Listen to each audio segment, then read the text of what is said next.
La fiction est aussi vraie que la réalité. Dans l'agglomération de Adjidjaville, la vendeuse de bouillie fait ses affaires. Les hommes discutent sur la place publique. À l'église, le culte est en cours. À quelques kilomètres de là, le premier bataillon d'artillerie mixte basé à Kana déloge les rebelles avec des salves de 120 mm. Les hors-la-loi qui arrivent à s'échapper s'emparent de l'agglomération.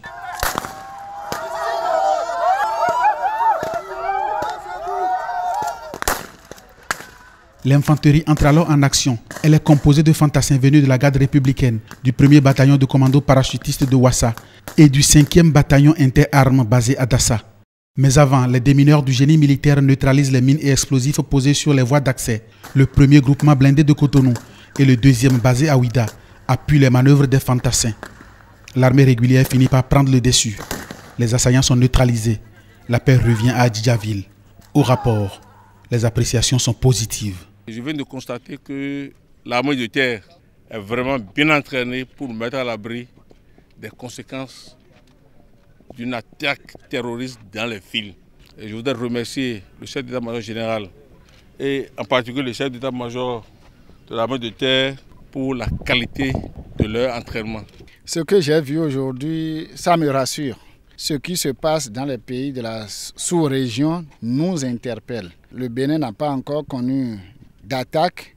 Nous ne souhaitons pas en connaître. Nous faisons tout pour l'éviter, mais nous devons être prêts pour pouvoir assurer la sécurité de nos populations en cas de besoin.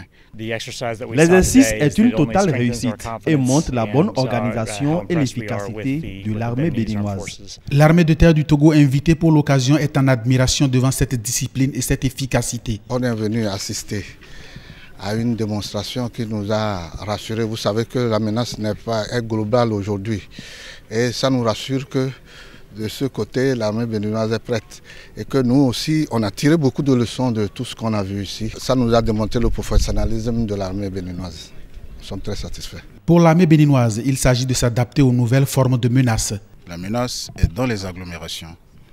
Par conséquent, vu que la menace a changé, nous avons effectué la bascule pour que nos hommes dans les agglomérations puissent maîtriser les savoir-faire et être en mesure, en cas de survenance de crise, de réagir de manière prompte et de manière efficace. La réaction des hommes a été très appréciée. Les savoir-faire sont là, mais cela ne veut pas dire que nous n'avons pas constaté des insuffisances. Côté matériel, nous avons également éprouvé les matériels. Certains matériels n'ont pas répondu comme cela se doit. C'est aussi ça l'entraînement. Nous allons poursuivre la maintenance, poursuivre l'entraînement des personnels afin d'être toujours prêts, car on ne sait pas quand est-ce que nous allons être appelés à mettre notre expertise en œuvre.